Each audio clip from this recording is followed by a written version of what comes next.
Record, você ouve Gil Gomes, o maior contador de histórias do rádio brasileiro.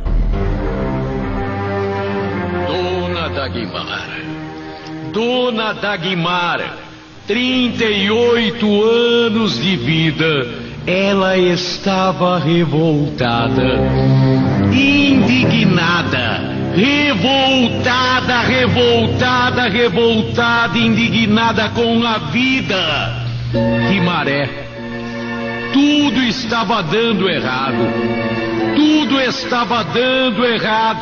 Ela nunca foi uma mulher de posses, mas pelo menos nunca foi de tanta miséria.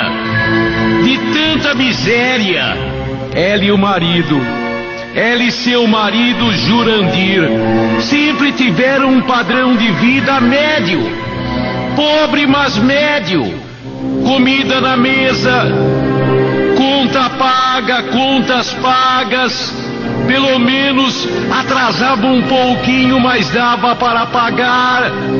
Ela, Dagmar, teve 2 filhos, um filho e uma filha, o filho Silvio, a filha Ângela, mas agora tudo estava dando errado. O marido Jurandir, depois de 15 anos de firma, de uma mesma empresa, ele foi mandado embora, sem mais nem menos, sem justificativa nenhuma. É bem verdade, recebeu indenização, mas não deu para nada. Em pouco tempo acabou. O filho que estava empregado foi mandado embora do supermercado aonde trabalhava. O filho de 20 anos, desempregado também. E a filha, 18 anos, enganada. A filha, enganada. O namorado tinha ido embora, fugiu. Deixou Ângela, a filha de 18 anos, grávida. Tudo errado. O marido não sabia o que fazer. Aos 40 anos, Jurandir procurava incessantemente trabalho, emprego. Não encontrava encanto nenhum. O filho fazia um bico aqui, um bico lá. E para culminar, o filho começou a beber. Desesperançado, sem emprego, a família, naquele miserê danado. O filho Silvio começou a beber, para desespero de Dona Dagmar. Até então, Dona Dagmar, uma dona de casa, perfeita. A casa dela era limpa, brilhava. Parecia um espelho. As roupas super bem lavadas.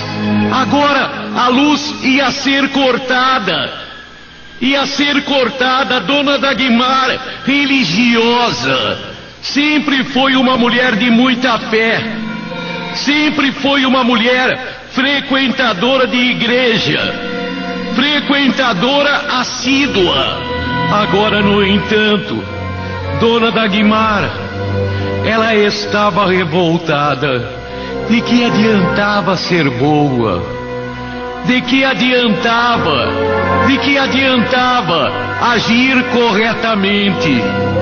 De que adiantava ter fé, rezar, orar? De que adiantava tudo isso? Ela sempre foi boa, nunca fez mal a um mosquito, nunca judiou de um cachorro, de um gato, pelo contrário. Ela alimentava cães vadios. O filho bebendo, a filha grávida e abandonada, o marido desempregado. Não havia nada, não havia nada. Ela fazia uma sopa rala. Era a alimentação da família, uma sopinha bem rala. Mas até isto agora ia acabar. O açougueiro que vendia ossos para ela, com um fiapinho de carne, cortou o crédito na farmácia. Crédito cortado, aluguel atrasado, conta de água atrasada. O marido mal tinha dinheiro para pegar um ônibus, só com o vale de desemprego. Ele andava de ônibus e batia aqui, batia lá, batia aqui, batia lá, batia aqui, batia lá e nada. Sempre a mesma resposta: não tem vaga. 40 anos é muito difícil. É muito difícil arrumar emprego. O que fazer? Se vendeu tudo que podia se vender. Se vendeu o liquidificador, a batedeira, a geladeira. Só faltava vender a televisão. Ninguém queria dar nada, só uma ninharia. O relógio que foi do pai dela foi vendido. A aliança de casamento vendida. Não restava mais nada. E ela ia à igreja. Na igreja, se ajoelhava e orava. Pedia, falou com o chefe da igreja. E ele disse: tenha fé. Tenha fé que tudo vai melhorar. Tenha fé. Eu tenho fé. Eu não tenho é arroz. Eu não tenho é feijão. Eu não tenho é luz, é água. É aluguel para pagar. Eu tenho fé, mas de que adianta a fé? De que adianta a fé? Ela, revoltada, até brigou na igreja. O orientador da igreja chamou a atenção dela. Não se fala isso. Não se pragueja. Não se pragueja, que piora. Piorar em quê? Piorar em quê? Piorar como poderia piorar? Não tinha mais o que piorar. Não tinha mais como estragar a sua estragada vida. A filha que só chorava. A filha que só chorava. O filho que só bebia. Nem procurar emprego, bico agora. Silvio, o filho, procurava. Nem procurar emprego ele mais procurava. Jurandir, o marido, homem correto, trabalhador. Homem correto, trabalhador. O marido estava desanimando. Ele até chorava à noite. Ela pegou o marido com lágrima nos olhos. O marido não era disto, mas o desespero bateu, o desespero bateu. Ela desesperada, a família inteira. Naquela noite, nem a sopa teve. Um pedaço de pão velho foi o jantar de todo mundo. Um pedaço de pão velho foi o jantar de todos. Se molhou em água quente com sal. Que miséria! Foi nesta noite que Dagmar, revoltada, ela foi para o quintal. Ela xingava, blasfêmias. Ela xingava a tudo e a todos. Ela estava revoltada, revoltada, revoltada, revoltada. Indignada mesmo com sua falta de sorte. Foi quando ela falou: nem que seja pelo demônio, nem que seja pelo demônio. Eu sempre fui contra ele, agora eu quero que ele me ajude. O marido ouviu. Ela gritou. O marido, a filha, correram: mãe, não faz isso, mãe. Não faz isso, eu faço. Que adianta a gente rezar? Que adianta a gente orar? Que adianta a gente ir na igreja se ninguém ajuda a gente? O marido: toma cuidado, mulher. Toma cuidado. Ela que invoca o demo. Ela que invoca o demônio. Ela que pede: me ajuda. Eu quero sair da miséria. Faça eu ganhar dinheiro. Faça eu ganhar dinheiro. Eu quero dinheiro. E num ímpeto terrível, terrível, ela grita: eu te dou minha alma. Eu te dou minha alma. Eu te dou minha alma. Não faça isso, mãe. Não faça isso, mãe. Mas ela repetiu: eu quero ganhar dinheiro. Eu te dou em troca minha alma. Eu te dou em troca minha alma. Ela não sabia com quem estava mexendo, disse o marido. A filha chorando, barrigona grande: mãe, pode cair uma praga sobre a gente. Mais praga é impossível. Mais praga é impossível. Eu quero dinheiro. Eu quero trabalho pro meu marido, pro meu filho.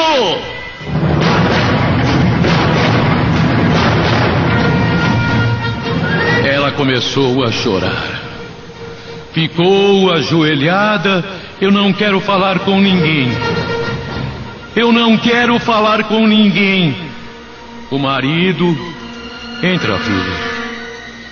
Disse para a filha: entra, filha. Ele com voz assim toda embarafuscada, emocionado negativamente pelaquela manifestação da mulher: entra, filha. O mal já está feito. O mal já está feito. Entra, filha. Deixa a sua mãe. Deixe a sua mãe. E a mãe, Dagmar, ficou ajoelhada. Ficou maldizendo a vida. Ficou apelando ao demônio: eu quero dinheiro. Eu quero dinheiro. Eu quero trabalho para meu marido e meu filho. Um trabalho bom. Ela tinha parentes no Rio. Parentes que sabiam da situação econômica dela. Parentes que até, na medida do possível, haviam ajudado. Parentes, amigos, todo mundo com pena dela. Todo mundo com pena de Dagmar. Foi uma semana depois. Foi uma semana depois. Uma carta que vinha do Rio. Uma carta cheia de felicidade. Uma carta cheia de felicidade, de boas notícias. Aquele primo dela no Rio, que era encarregado numa fábrica, que era encarregado numa indústria, havia arrumado emprego pro marido e pro filho. Venha depressa, venham depressa. Era emprego.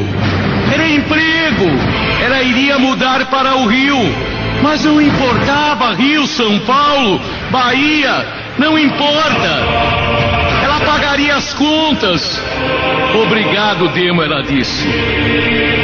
Obrigado, Demo? O marido estranhou.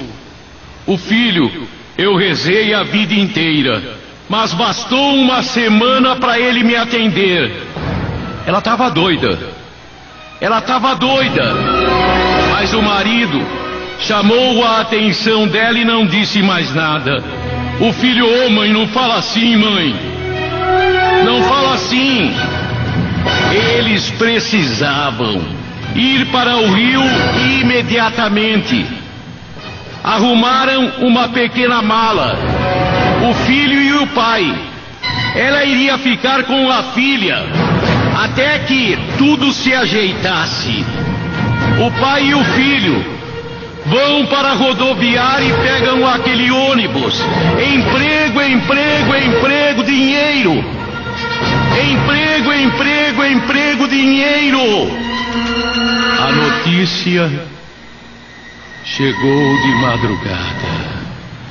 Aquele ônibus em que o marido dela, em que o marido de Dagmar, Jurandir, em que o filho de Dagmar viajavam, o Silvio e o Jurandir, marido e filho, viajando naquele ônibus, na serra, já no estado do Rio, em Itatiaia. O ônibus rolou por uma ribanceira. Infelizmente, 2 mortos, 2 que ocupavam bancos traseiros, vários feridos, mas só 2 morreram. O marido dela e o filho dela, o marido dela e o filho dela morreram, morreram, morreram, morreram.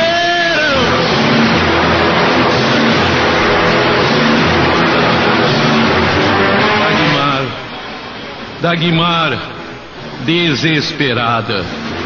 Dagmar que corre, a empresa que arruma a condução para ela, para ir para o rio, aonde os corpos estavam. Seu marido morto, seu filho morto. Foi quando ela se lembrou. Ela havia apelado ao demo. Ela havia apelado ao demo. Mas ela não queria a morte do marido. Não queria a morte do filho. Queria emprego, emprego. Apareceu. E agora, durante o enterro, alguém comunicou a ela: a indenização é grande. Você vai entrar numa bolada. A empresa de ônibus vai pagar uma vultosa quantia para você. Você tirou o pé da lama. O demo havia atendido, mas o preço, a morte do marido, a morte do filho. Será que foi isso? Será que foi o demo que fez isso? Será que foi as pragas que chamaram? Mas infelicidade, o dinheiro veio. O dinheiro veio mais do que ela pensou e pediu. Será? Ou foi só coincidência? Que cada um acredite como quiser, segundo a sua crença, segundo a sua fé. Dagmar recebeu o dinheiro que queria. O marido conseguiu o emprego que queria. O filho, o preço, a vida dos dois.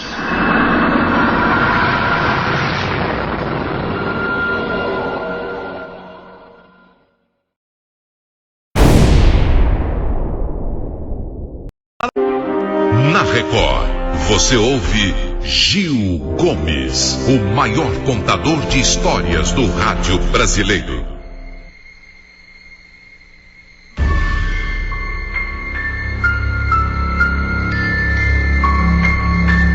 Uma história para ouvir, uma história para refletir, uma história para a gente conversar a respeito dela. Uma eterna pergunta que eu não faço de cara, mas daqui a pouquinho eu a faço, e os senhores, as senhoras vão entender o porquê. Uma história, Lídia, passava uma fase na vida tenebrosa. Sabe quando a maré está ruim? Quando tudo dá errado? A fase dela era esta. Tudo dando errado. Tudo dando errado mesmo. Lídia não encontrava emprego. Lídia via seu pai sustentar desesperadamente a casa, mas até o pai dela foi mandado embora. O irmão desempregado, ela desempregada, o pai desempregado, a mãe doente. Não havia dinheiro. Já estava na fase do corta. Já estava na fase do corta a luz, do corta o telefone, do corta tudo. Já estava praticamente cortando a luz, desligando a luz.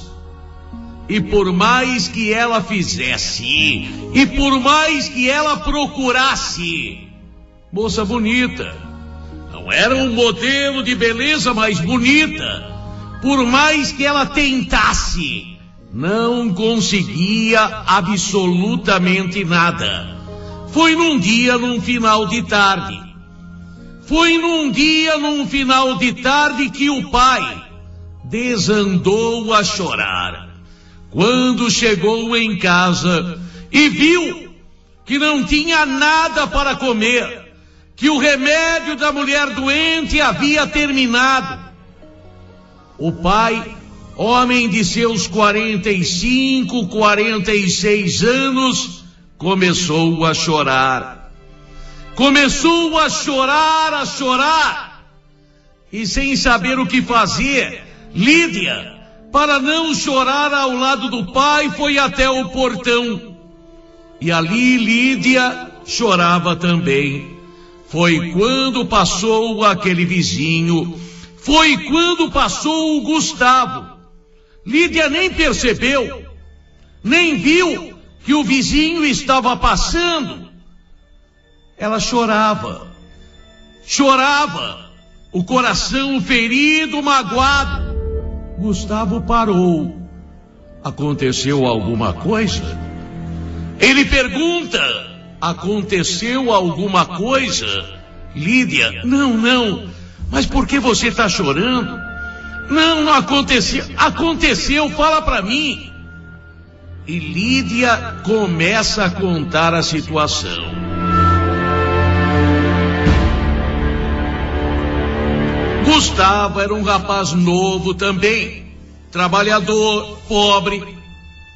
Um rapaz que trabalhava numa firma como motorista. Um rapaz que estava começando a vida. Lídia conta para ele como estava a situação da família. O pai desempregado, o irmão, ela. Todo mundo desempregado, sem ter nada. Sem ter nada dentro de casa. Gustavo promete: olha, eu prometo que não que vá conseguir, mas que eu vou tentar amanhã. Eu vou falar lá aonde eu trabalho. O dono é um cara legal, o gerente é um cara legal. Sempre me trataram muito bem e parece que tem umas vagas lá. A firma está progredindo, está se expandindo. Amanhã eu falo lá. Lídia, obrigado.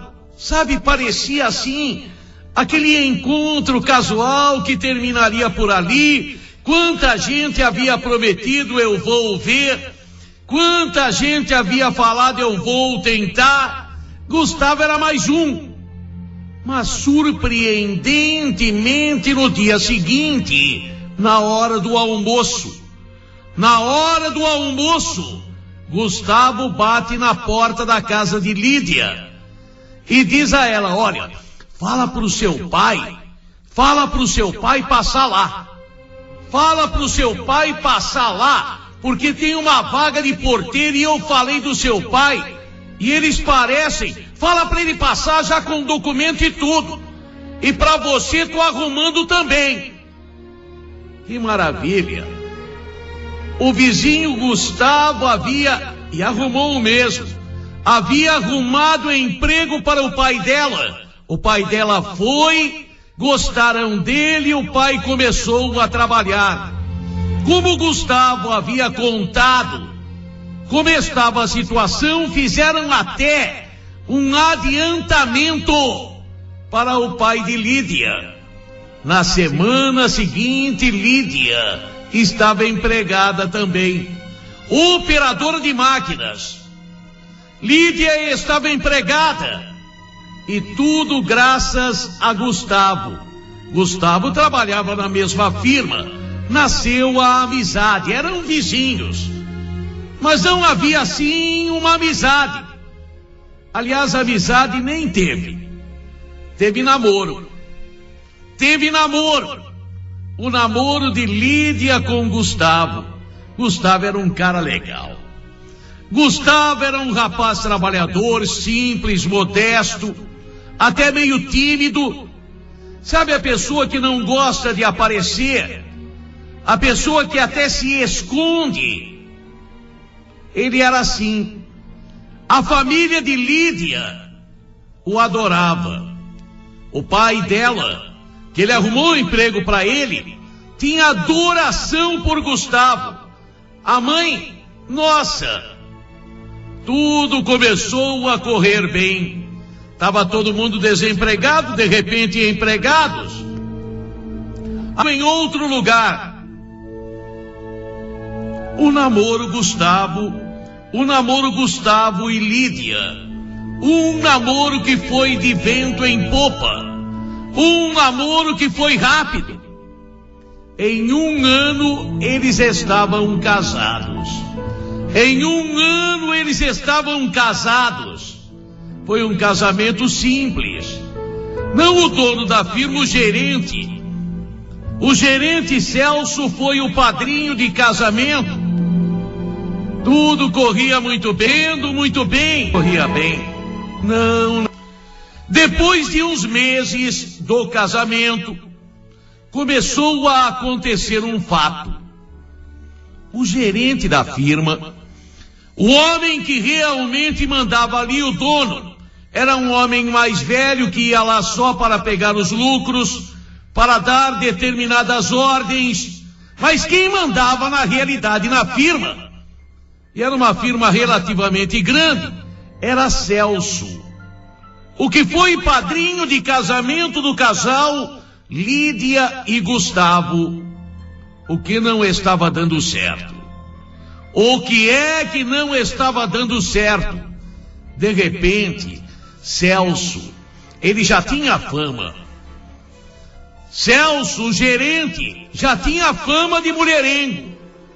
Mas o que Lídia não esperava, ele começou a assediá-la.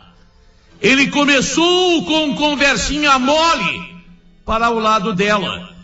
Lídia no começo se fez de desentendida. Fingia que não entendia as insinuações dele. Mas, nossa, como você tá bonita. Nossa, como você tá apetitosa.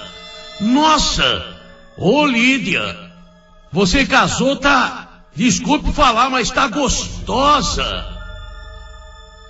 Negócio assim. Olha, se eu fosse teu marido. Olha, se eu fosse. Sabe, começou com essa conversinha mole. Ela dava um sorrisozinho amarelo, ficava na dela, mas ela se sentia mal com aquela situação.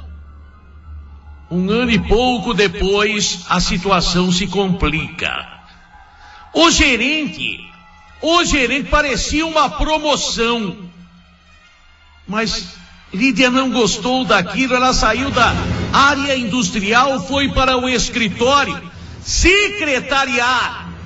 Ela foi ser a secretária de Celso, do gerente geral, do homem que mandava. E agora ao lado dele, Celso, ele punha a mão, Quando conversava, punha a mão no braço, segurava o braço, ficava segurando a mão, falava: "Pô, seu marido é um homem de sorte. Nunca tinha reparado antes. Ô, Lídia, que pernas lindas que você tem." Ela já trabalhava com roupa mais longa para evitar esse tipo de comentário. Não usava decote. Contar ao marido, nem pensar. Contar ao marido, nem pensar. Afinal, toda a família dependia daquela firma. O marido trabalhava lá. Ela trabalhava lá. O pai dela trabalhava lá. A solução que ela encontrou é engravidar. Se ela engravidasse, mas não engravidou.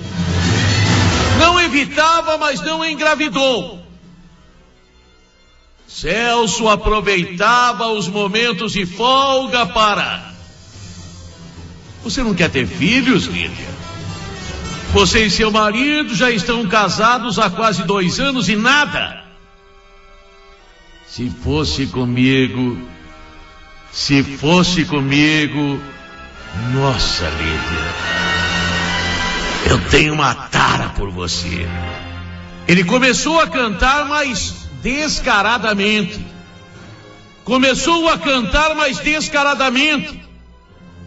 E começou a querer pôr a mão.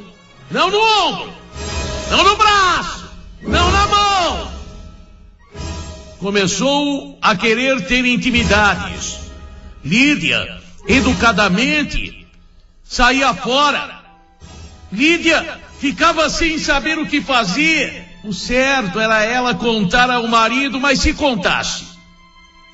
Celso sorria. E o maridinho, como está? Lídia, se eu fosse você, arrumava uma promoção para ele, do jeito que as coisas estão. Emprego tá difícil. E você praticamente pedindo para eu mandar seu marido, seu pai e você embora. Sabe, não é que se você não sair comigo, eu vou mandar embora. É que eu fico doido com você e eu prefiro você longe. Porque se eu não tiver você, eu fico doido quando te vejo.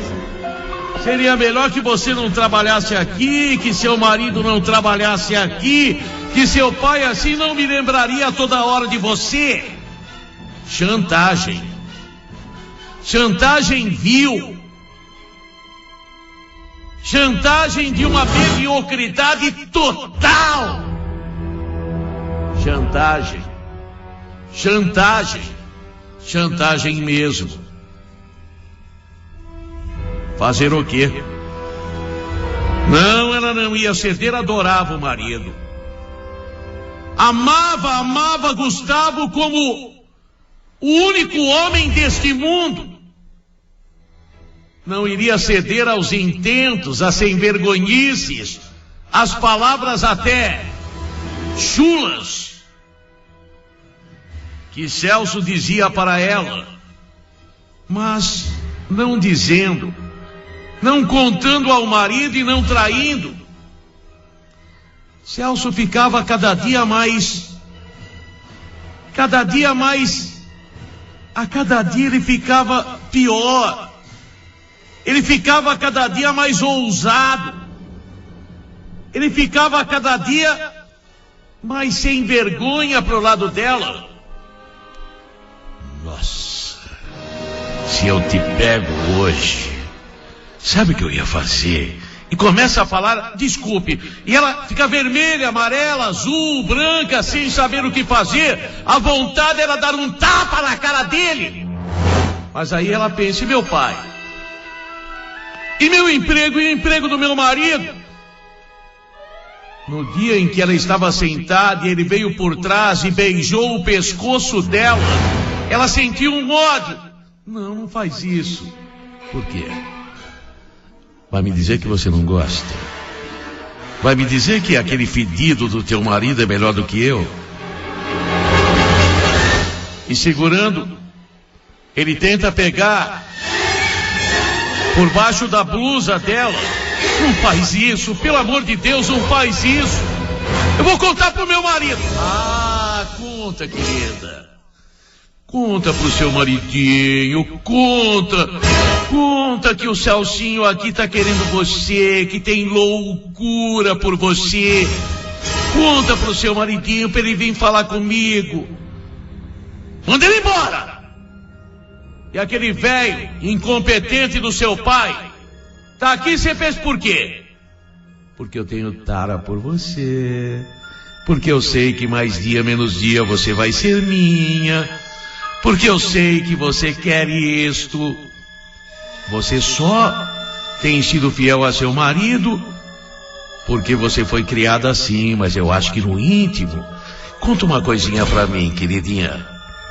Conta uma coisinha na hora que aquele seu marido, na hora que aquele carinha que é seu marido tá fazendo amor com você, você pensa em mim, não pensa? Fala a verdade. Fala a verdade. Perto dele, olha aqui. E ele faz gestos obscenos, coloca a mão em locais. Ela não sabe mais o que fazer. Ela não sabe mais o que fazer. Na Record, você ouve Gil Gomes, o maior contador de histórias do rádio brasileiro. De repente a vida dela vira um suplício. Vira um suplício. Ela pensa em... Ela ficou doente. Não ficou, mas ficou. Não foi trabalhar, ela pensou, se só eu perder o emprego. Mas quando ela voltou, ele falou: Lídia, o negócio é o seguinte, se você sair daqui, não tem razão para eu segurar seu maridinho. Você viu o que eu fiz com ele? Ele agora é chefe dos motoristas. Agora ele é um encarregado e vai ser mais, está ganhando bem. Você viu seu pai? Seu pai é ignorante, é burro. Mas hoje ele é chefe da portaria e sabe por quê? Porque eu tenho tara por você, porque eu sei que você vai pra cama comigo. Eu sei porque você não vai. Você tem medo que eu fique com você um dia, depois me enjoe? Não vou enjoar, meu piquelzinho. Dá um beijinho aqui, tenta agarrá-la. Eu vou gritar, grita bem. Grita. Quem é que vai acreditar em você? Eu sou o Celso, o gerente. Eu sou um homem respeitado. Você é a menina bonitinha, que me endoida. Veja o que você faz comigo. Barbaridade. Fazer o quê? Fazer o quê? Chega num ponto em que ela estava endoidando.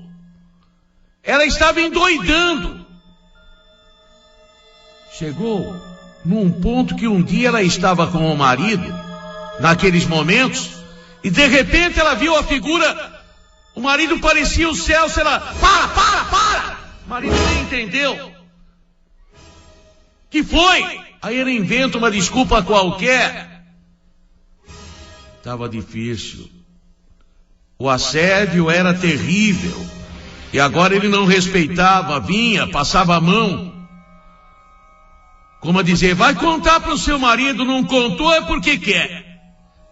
Não contou é porque quer. Um ano e tanto disso. Já ela estava casada há 3 anos. Ainda se ela engravidasse, mas não engravidou.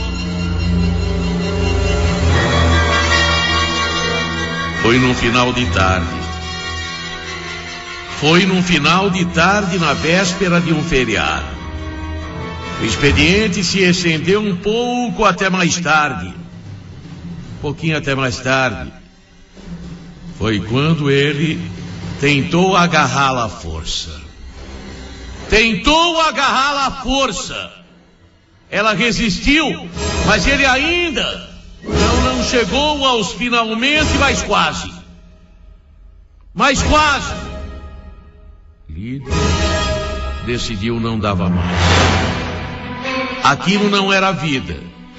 Ela ia contar para o marido. Desceu chorando. O marido já tinha ido embora. ela vai para casa. No caminho ela raciocina. Eu sei que vai custar caro isso. Eu sei que ele vai me mandar embora, vai mandar embora meu marido. Eu sei que ninguém, que prova existe, a minha palavra contra a dele. Porque ele havia dito a ela, se você um dia contar alguém, sabe o que eu falo? Eu falo que você se insinuou comigo, pedindo que eu promovesse teu marido, que eu promovesse teu pai. Eu disse não, e você inventa uma história dessa. Quem é cão é cão. Quem é cão é cão. Ela no caminho de casa, naquele final de tarde, começo de noite, pensando, eu sei que vou perder o emprego. Eu sei que o Gustavo vai perder o emprego, que meu pai, mas eu não aguento mais. O que ele fez hoje? Ele chegou a arrancar parte da roupa dela. Quase a estuprou. Mas quem iria acreditar? Quem? Chorando, ela chega em casa. Chorando, ela chega em sua residência. Seu marido já estava lá. O que aconteceu? O que aconteceu? Ainda ela reluta. Ainda ela hesita. Ainda ela vacila para contar. Mas ela tem que contar. Eu vou pedir um favor para você. Eu não quero mais trabalhar. Eu não quero que você faça nada, mas eu não aguento mais. Eu não aguento mais. Eu não aguento mais. E ela começa a desfilar os fatos, a narrar os fatos, começa a contar. Gustavo vai ficando vermelho. A ira começa a possuí-lo. Mas ele, hoje foi demais, ele tentou me agarrar à força. Onde você vai? Não vai pegar isso. Gustavo, ele tinha uma garrucha há muito tempo. Há muito tempo aquela garrucha que praticamente nem era usada. Onde você vai? Não faça besteira, eu não quero te perder, eu não quero. Foi por isso que eu nunca contei nada. Eu não quero que chegue a esse extremo. Mas Gustavo não a ouviu. Como um doido, pegou aquela garrucha, colocou na cintura, pegou o seu carro e foi para a firma. Quando ele chega na firma, Celso ainda estava lá. Ele sobe, sem consultar ninguém, sem falar com ninguém, já praticamente a firma vazia. Gente na portaria. A segurança ainda ali, mas ele sobe como doido. Seu canalha. Celso sorri para ele. Você está estranhando o que, Celso? Ou melhor, Gustavo, né? O Celso falando. Está estranhando o que, Gustavo? Celso falando. O gerente falando. Você foi promovido. Seu sogro foi promovido. Sua mulher está ganhando bem. Pô, sua mulher é bonitinha. Depende dela. Ela não quis. Tudo bem. Você quer que eu pare? Eu vou parar, tá? Só que tem o seguinte. Fala para aquela vagabunda. Quando ele falou fala para aquela vagabunda, Gustavo, o marido, incendiou a alma dele.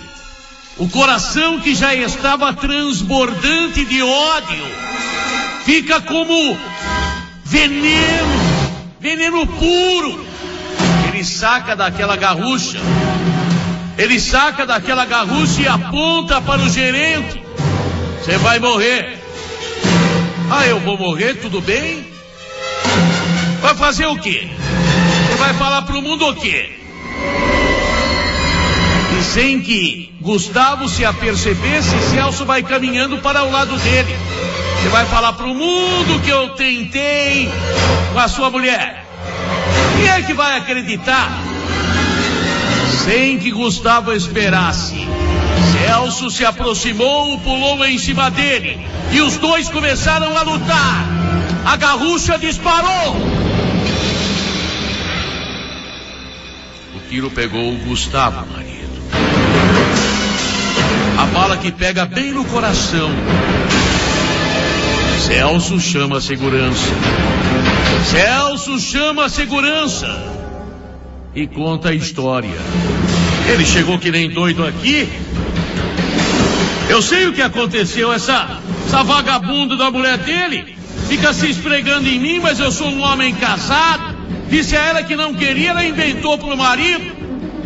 Inventou que eu assediei. O coitado veio aqui, eu ainda tentei convencê-lo, mas ele veio pra cima de mim. O que eu podia fazer?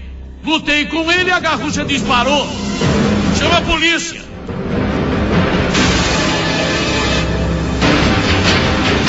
A polícia que veio. De quem é a garrucha? Era do marido.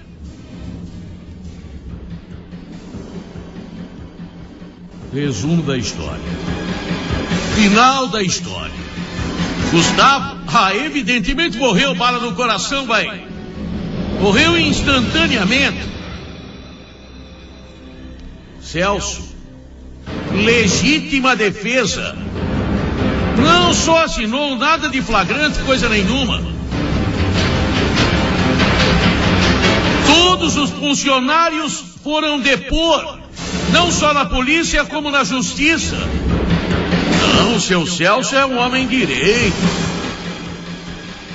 A mulher que provocava ele, eu acho que porque a gente nunca ouviu nada. Imagine se ele mexia com ela há 2 anos, ela não ia contar pra ninguém. Ela não ia contar pra ninguém. Tudo bem que não contasse pro marido, não ia contar pra uma colega, pra um colega, pra um amigo de trabalho, não ia pedir conselho.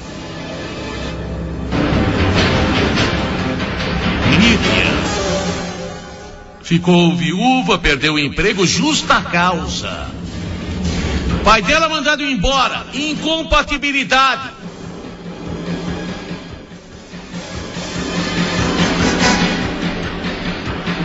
Celso é o gerente ainda, quase dono daquela firma. Ele vai comprar a firma.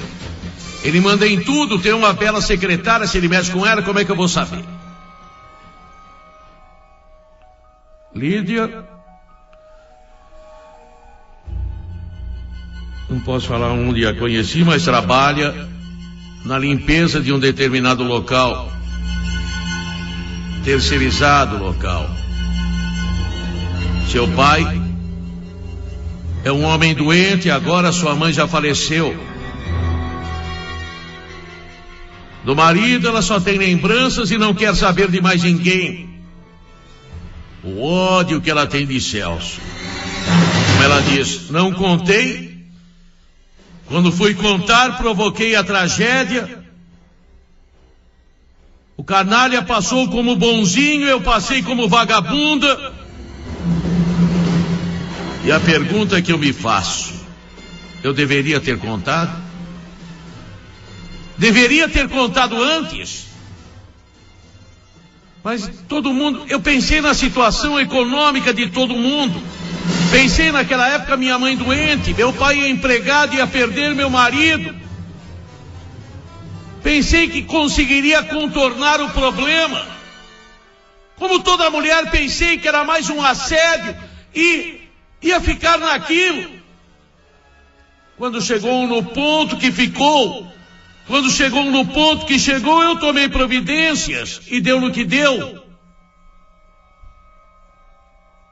Deve uma mulher contar ao marido? Deve uma mulher contar ao marido? Eu sei que todo mundo para quem eu conto minha história fala, deve. Eu contei. Deveria ter me entregue como uma vagabunda. Sou direita. Nunca tive outro homem na minha vida a não ser meu marido, nem depois que ele morreu nunca tive. E quem me conhece me chama de vagabunda. Porque valeu a história dele.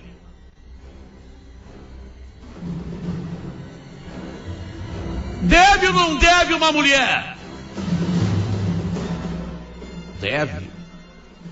Não deve? Não sei.